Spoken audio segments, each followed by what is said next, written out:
சரி, வழி இல்லாமல் லேட் ஆச்சுன்னா என்ன செய்ய முடியாது, அவர் தான் பொறுத்துக்கிடணும்.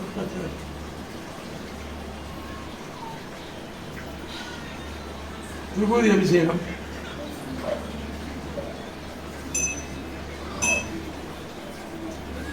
விபூதி போடுறது போடுறேன். ஏயா விபூதி போடுறது உடம்பு கூட போடு, இருக்கிற விபூதியை பூரா எடுத்து போடு. கைட்டை எடுத்து அப்பு நான் பேருக்கு போட்டு மிச்சத்தை கொண்டு வரணும். இருக்கிறதே கொஞ்சம் தான், முழுசா விபூதியில குளிக்க வேண்டாம். அப்படிதான் பாதம் வரைக்கும் போடு.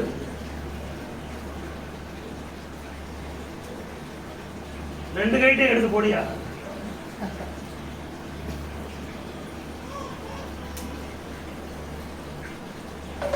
மேலேருந்து விட்டாச்சுன்னா அப்படி தடவி கொண்டாங்க.